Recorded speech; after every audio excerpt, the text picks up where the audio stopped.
অবরুদ্ধ নিষেধ লিখেছেন তেজস্মিতা মুর্তজা। পর্ব ২।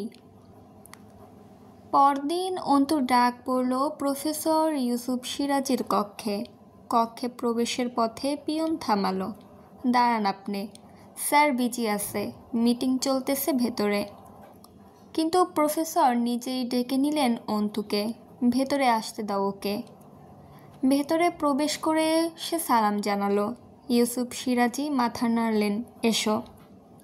কক্ষের পরিবেশ শীতল, নিঃশব্দ। কয়েকজন শিক্ষক ও কিছু দূরে দুজন সিনিয়র চুপচাপ দাঁড়িয়ে আছে মূর্তির মতো। বসে যে কেউ নেই তা নয়, বসে যে লোকটি সিরাজি সাহেবের টেবিলের সঙ্গে লাগোয়া একটি চেয়ারে অন্তুর পদার্পণ তাকে সামান্য উদ্দীপিত করেনি। দৃষ্টি অবধি কাঁপেনি তার আগমনে। সে মনোযোগ সহকারে একটি কাজ করছে। বাঁ হাতের অনামিকা আঙুলের রূপলি আংটিখানা আঙুলের মাঝে ঘোরাচ্ছে, কিন্তু দৃষ্টি সেদিকে নেই। ঠান্ডা দৃষ্টি মেঝের ওপর। বলবান লম্বা দেহে সাদা ধবধবে পাঞ্জাবি, যেটার অধিকাংশ ঢাকা পড়েছে গায়ে জড়ানো শালে। লোকটাকে অন্তু চেনে। ছাত্র পরিষদের একতলা বিল্ডিংয়ের সামনে এক গাদা ভ্যানের লাগানো সেসবে এই লোকটার ছবি রোজ ছাপাতো হয়। নাম হামজা পাটোয়ারি। অন্তুর কেমন অস্বস্তি হচ্ছিল এ পর্যায়ে।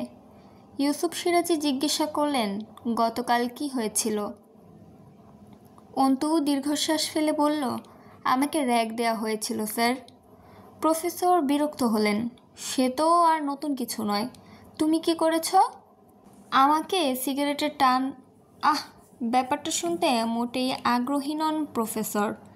এটা কোনো ঘটা করে শোনার মতো ঘটনা নয়। বিরক্ত হলেন তিনি। তুমি কি করেছ সেটা বলো। অন্তু স্যারের সামনে বিনয়ের সঙ্গে তবে ধীরকণ্ঠে বলল, আমাকে ধূমপান করতে বলা হয়েছিল স্যার, আর তাতে অভ্যস্ত নই আমি, তাই সিগারেটটা নিয়ে ফেলে পা দিয়ে নষ্ট করে দিয়েছি। সিনিয়র দুজন কেসে উঠল। শিক্ষকদের দৃষ্টি সরু হলো। সিরাজি সাহেব মাড়ি শক্ত করে চশমা ঠিক করতে করতে আর চোখে একবার হামজাকে দেখে নিলেন। হামজার হেলদোল নেই। হামজা খুব মনোযোগে তার হাতের আংটির সঙ্গে খেলছে। ইউসুফ সিরাজি ধমকে উঠলেন, এই শিখেছ? কার সঙ্গে এই আচরণ করেছ কোনো জ্ঞান আছে সে বিষয়ে? অভদ্র আনকালচার্ড মেয়ে, সিনিয়রদের সাথে এই আচরণ শিখেছ এতদিনে? ভার্সিটিতে আসো বেয়াদবি শিখতে? আদবের বালাই নেই ভেতরে? তুমি জানো এতে তোমার অ্যাডমিশন ক্যান্সেল হতে পারে, জানো? অন্তু বোকার মতো অবাক হলো। সে নেহাত অনভিজ্ঞ বলেই অবাক হলো, নয়তো এমন স্বাভাবিক ঘটনায় অবাক হবার কিচ্ছু নেই। নাম কি? মাহেজা বিন আরমিন অন্তু। বাবার নাম? একটু ভয় হলো অন্তুর। এসব আব্বুর কানে গেলে আব্বুর যদি প্রেশার বেড়ে যায়। সম্মানে আঁচ লাগবে আব্বুর। এখানে অন্তুর ধীরতার শেষ এবং অসীম দুর্বলতার শুরু। তার দৃষ্টি সচেতন হলে সে দেখতে পেত এ পর্যায়ে হামজার নজর সামান্য উঁচু হয়ে তার উপর পড়েছে। গভীর চোখ দুটো হাসতে চাইছে। অন্তুর পা থেকে মাথা অবধি খুব সযত্নে মেপে নিয়ে চোখ দুটো আবার মেঝেতে আটকেছে। অন্তু আব্বুর নাম বলল, আমজাদ আলী প্রামাণিক। স্কুল মাস্টার আমজাদ নাকি? জি। এখনও মাস্টারি করে? জি না, রিটায়ার্ড করেছেন বছরখানেকের মতো। ইউসুফ সিরাজি লম্বা শ্বাস ফেলে আস্তে করে হামজাকে জিজ্ঞাসা করলেন, হামজা, তুমি কিছু বলবে?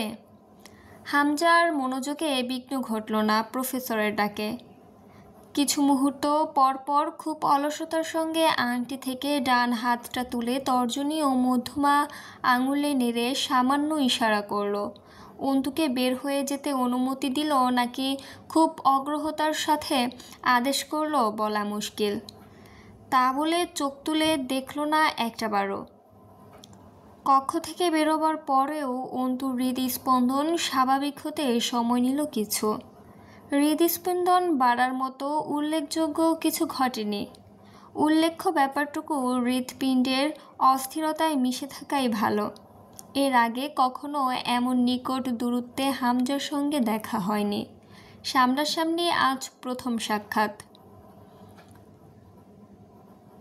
ফ্যাকাল্টি অফ এগ্রিকালচার বিল্ডিং পেরিয়ে শহীদ মিনার চত্বর।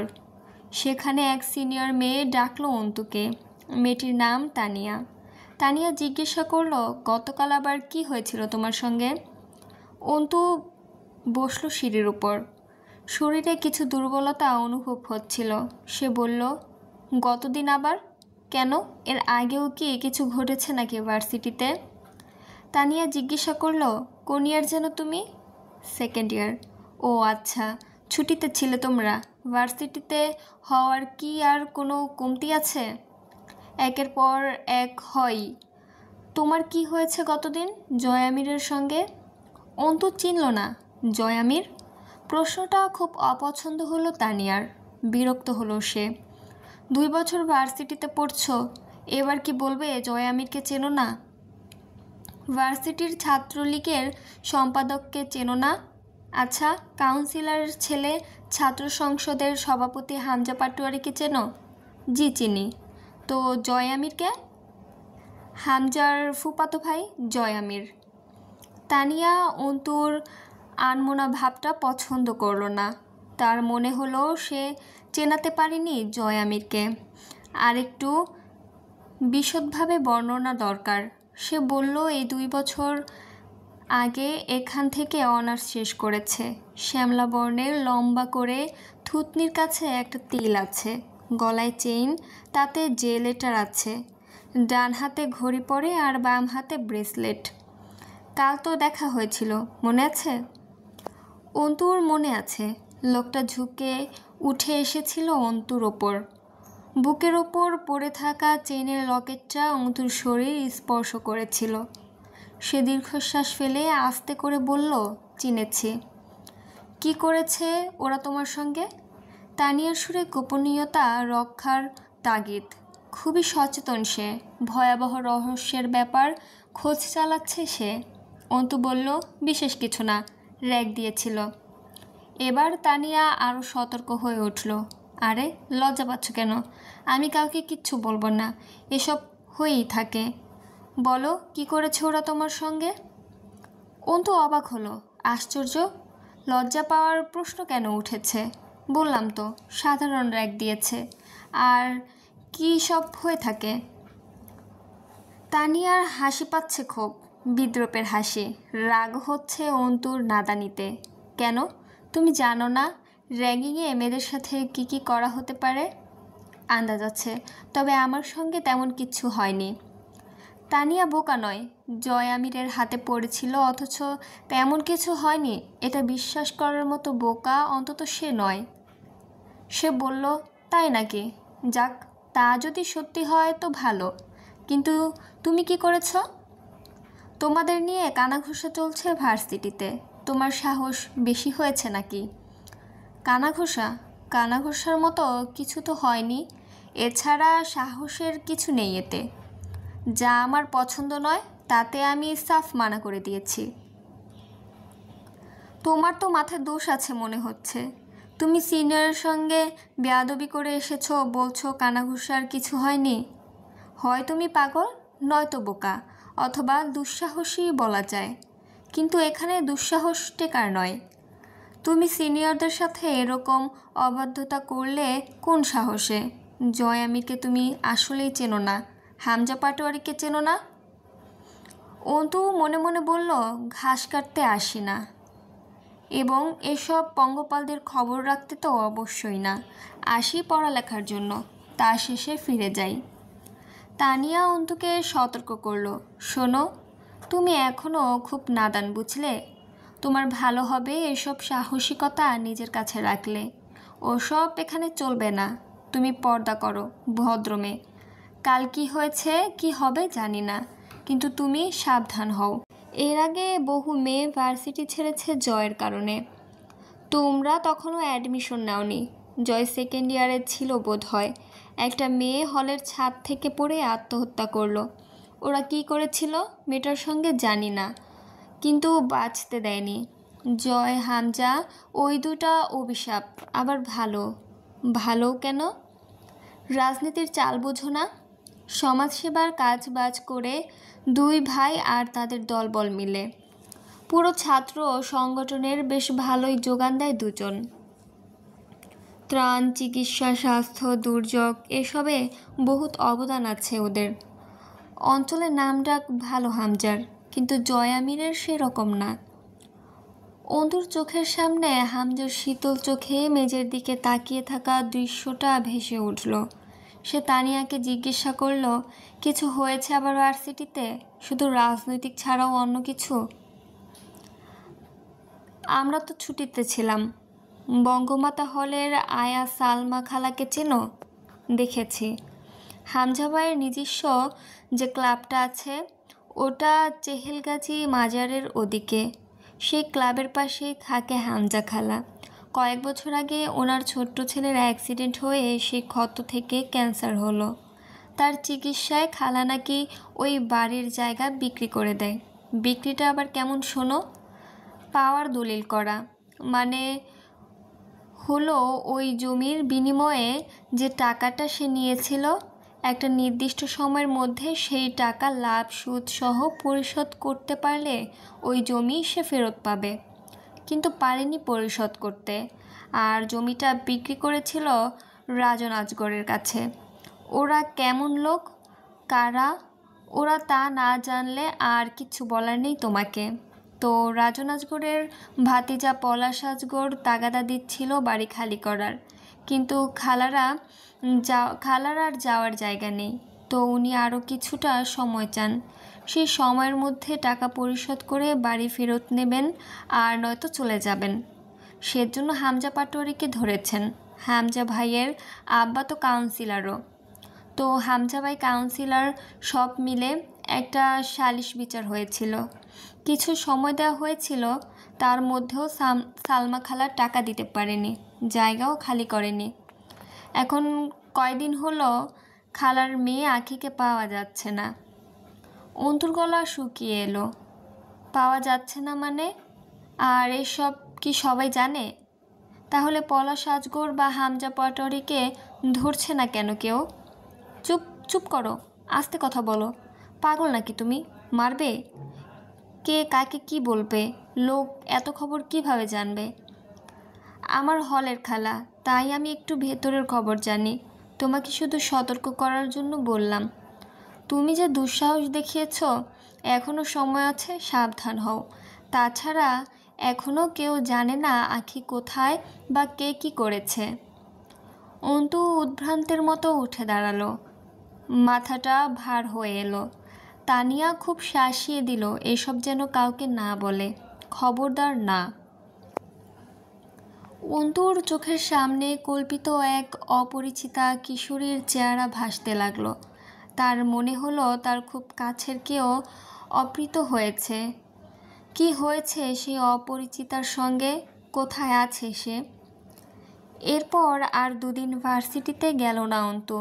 আব্বু জেলায় নেই। এই পরিস্থিতিতে আর সাধ্যই হলো না একা ভার্সিটিতে পা রাখার। দুটো দিন প্রত্যেক ওয়াক্ত নামাজে সে এক কিশোরীর জন্য প্রার্থনা করল। রাতে ঘুম এলো না, পড়ায় মনোযোগ এলো না। পরদিন কুষ্টিয়া থেকে ফিরল মার্জিয়া। তখন খাড়া দুপুর। অন্তু গোসল সেরে এসে সবে তোয়ালে থেকে চুল ছেড়েছে। রাবেয়া জোহরের নামাজে বসেছেন। মার্জিয়ার সঙ্গে এনেছে এক ভারী ব্যাগ। তাতে কিছু টাটকা শাক সবজি দেখা যাচ্ছে। পুঁই শাক, কয়েক হাঁটি লাল শাক, গাছের লাউ, এক ফালি মিষ্টি কুমড়ো, নতুন বানানো কলাই ডালের বড়ি, ধনেপাতা। ব্যাগটা মার্জিয়া ধূপ করে মেঝেতে রাখলো। অন্তু ব্যাগটা হাতে তুলে নিয়ে জিজ্ঞাসা করলো, অন্তিক আনতে চাইনি, একা এলেন? মার্জিয়া জবাব দিল না। অন্তু আবার বলল, আপনি বোরকা খুলে গোসল করে আসুন, আমি নামাজটা পড়ে আসি, এরপর একসাথে খাবো। মার্জিয়া খ্যাক খ্যাক করে উঠল। এই নাটক করবা না তো অন্তু, সহ্য হচ্ছে না গায়ে। অন্তু স্বাভাবিকভাবে বলল, ঠিক আছে, গায়ে একটু ঠান্ডা পানি ঢেলে আসুন, ভালো লাগবে। ছ্যাদ করে উঠল মার্জিয়া। তোমার মতো ডাইনির মুখে এর চেয়ে ভালো পরামর্শ শোনার আশা রাখি বা কই আমি। কথাই বলো গা জ্বালানো সব। কি হয়েছে, ক্ষেপে আছেন কেন? কার রাগ আমার ওপর দেখাচ্ছেন? তোমার মতো মাতারি ননদ থাকতে রাগ আর কার ওপর হবে? অন্তু দীর্ঘশ্বাস ফেলল। তার কণ্ঠস্বর কড়া হয়ে উঠল। মুখ সংযত করুন আপনার। আপনি জানেন বেশিক্ষণ আমি আপনার অহেতুক কথাবার্তা নিতে পারবো না। কি করবা তুমি? আমার বোনের সংসার যেভাবে খাইতে লাগছো তোমরা, আমারও তাড়াবা নাকি এখান থেকে? তুমি জানো অন্তু, আমার মেজাজ সব সময় আগুনে জ্বলে। তুমি সামনে আসলে মনে হয় কেরোসিন ঢেলে পড়ল। আমি কবে যেন পাগল হয়ে যাব।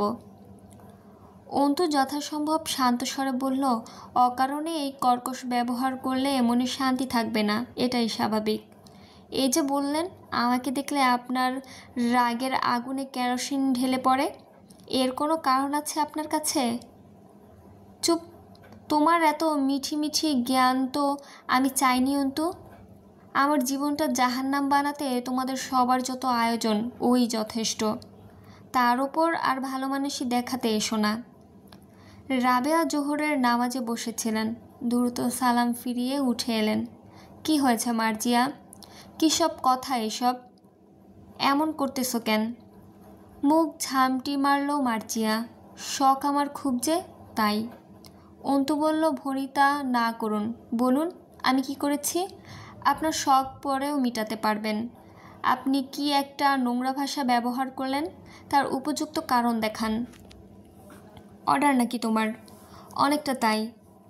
ফাঁসিকের মতো মুখ ফসকে ফট করে এমন কিছু বলে ফেলবেন যা আমার আত্মমর্যাদা ও চরিত্রকে আঘাত করবে, সেটা তো এমনি এমনি ছেড়ে দেয়া যায় না ভাবি। উপযুক্ত ভিত্তিসহ ব্যাখ্যা করুন আপনার ভাষাটাকে। মাতারি কি, এবং সেটা আমি কিভাবে? মুখ বিকৃত করল মার্জিয়া। ওকালতি ভালোই শিখেছ, হ্যাঁ? কথাবার্তা এমন বলো যেন গোটা দুনিয়াটাই তোমার আদালত। তুমি মাতারি কেমনে জানো না তুমি? আমার বোনের সংসার তোমাদের জন্য যদি ভেঙেই যায়, তখন দেখাবো আমি তোমারে এই বাড়িতে শান্তিতে থাকতে দেই কেমনে। হির হির করে টেনে বের করে দিয়ে আসি। রাবেয়া গর্জে উঠলেন এবার মৃদু স্বরে। আমার মেয়েকে বের করার বা রাখার তুমি কে? আমার মেয়ের বাপ মা মরে যায় নাই এখনো যে তুমি আমার মেয়েকে বাড়ি থেকে বের করবা। এখনো বেঁচে আছে আমার মেয়ের বাপ। কি হয়েছে তা বলবা না? না, তা তো জানাই নাই তোমার। এত রহস্য করা কেন, হ্যাঁ? মার্জিয়া চিটমিট করে উঠল, যেন সে অনেক কিছু বলতে চায়। অনেক কিছু আছে যা তার বলার আছে, কিন্তু বলার নয়। সে বরং তার বদলে আরও কর্কশ সুরে বলে, বলতে পারলে তো হতোই। বলতে পারি না তো আম্মা। আর না সইতে পারি, তবে এখন যা বলতেছি, আমার বোনের ঘর ভাঙলে আপনার মেয়েকে দেখি এই বাড়িতে রাখে কে? তখন অন্তিক বাড়িতে ঢুকল, ক্লান্ত, পরিশ্রান্ত, রক্তশূন্য, প্রাণহীন চেহারা। দেখলে মনে হয় গথিক হর সিনেমায় দেখানো কোনো ভ্যাম্পায়ার বাস্তবে এসে অন্তিককে আক্রমণ করেছে এবং নিজের সমস্ত পিপাসা মিটিয়ে নিয়েছে অন্তিকের প্রাণরস শুষে। সে আস্তে করে জিজ্ঞাসা করল, কি ব্যাপার, কিসের চেঁচামেচি চলতেছে? রাবেয়া গর্জে উঠলেন এবার মৃদু স্বরে। মার্জিয়া কি কয়? কিছুই বুঝি না। এমন অশান্তি কয়দিন দেখা যায় কত বাপ? কি হয়, কিসের কথা কয়, কিছুর কথাই বুঝি না। তোর বাপের কানে গেলে ভালো হইতো না বিষয়টা। মানুষটা এমনি চিন্তায় চিন্তায় শেষ হয়ে যাচ্ছে। আজ 3 দিন বাড়ি নাই। অন্তিক যেমন নীরব নিথর চরিত্র হিসেবে দৃষ্টিপটে ঢুকেছিল, সেই ভাব বজায় রেখে ওভাবেই সে চুপচাপ নিজের কক্ষে চলে যায়, যেন তার কিছুই বলার নেই, কিছুই করার নেই। বিশেষত সে শুনতে চায় না স্ত্রীর অভিযোগ, শুনতে চায় না আব্বুর পরিস্থিতি। অন্তুর মনের বিরূপতা বাড়ে। সে ঘৃণা ভরে দেখে হঠাৎ এই একই নিঃশব্দ কারণে মৃত প্রায় কাপুরুষ বনে যাওয়া একমাত্র বড় ভাইকে। তরতরে যুবক অন্তিকের এক অপুরুষ হয়ে ওঠার গল্পটা অস্পষ্ট তার কাছে। এভাবেই কতগুলো বছর কাটছে এ বাড়িতে। অন্তিক শুধু একটা দেহ মাত্র, যে গোটাটাই মানসিক অস্তিত্ব ও বিবেকবোধ মুক্ত। সে বহুদিন ভাইয়ের সঙ্গে প্রয়োজনীয় ছাড়া অপ্রয়োজনীয় কথা বলে না, হাসে না, একসাথে খায় না। এক অপরিকল্পিত অনীহা এবং বিতৃষ্ণা জেগেছে সব কিছু বুঝে নির্বিকার থাকা অন্তিকের ওপর। মার্জিয়া অকারণেই চিৎকার চেঁচামেচি করে। কেন করে, কী সব বলে, কিছুই বোধগম্য হয় না। আর অন্তিক কিছু বলেই না। অন্তিক আমজাদ মাস্টারের সুযোগ্য ছেলে, যার পড়ালেখা, সামাজিক সক্রিয়তা, মেধা, কথাবার্তা, হাসি একসময় সমাজে আলোচিত বিষয় ছিল। আমজাদ মাস্টারের যোগ্য ছেলে থেকে অযোগ্য, বিবেকহীন, মূর্খ কাপুরুষের জন্মটা কবে যেন। সকাল থেকে কিছু খায়নি। একটু আগে যে অল্প খিদেটা পেয়েছিল তা এখন আর অনুভব হচ্ছে না অন্তুর। আস্তে করে নিজের ঘরে চলে এলো। পেছনে রাবেয়া বেগমের ফোঁপানোর আওয়াজ পেল। ফিরে তাকালো না। অবলা মা তার। আব্বু বাসায় নেই, কুড়িগ্রাম গেছে। আজ ফেরার কথা ছিল, হয়তো ফিরবেন না। অন্তু পড়ার টেবিলে বসলো। এখন আব্বু এসে বিছানায় বসলে তবে কিছু হতো। বই বন্ধ করে টেবিলে মাথা এলিয়ে দিল। অস্থির লাগছে ভেতরটা, ভার হয়ে যাচ্ছে মাথাটা। ভিডিওটি কেমন লেগেছে অবশ্যই কমেন্টে জানাবেন। ভালো লাগলে লাইক, কমেন্ট, শেয়ার করবেন আর সাবস্ক্রাইব করে দেবেন। আল্লাহ হাফেজ।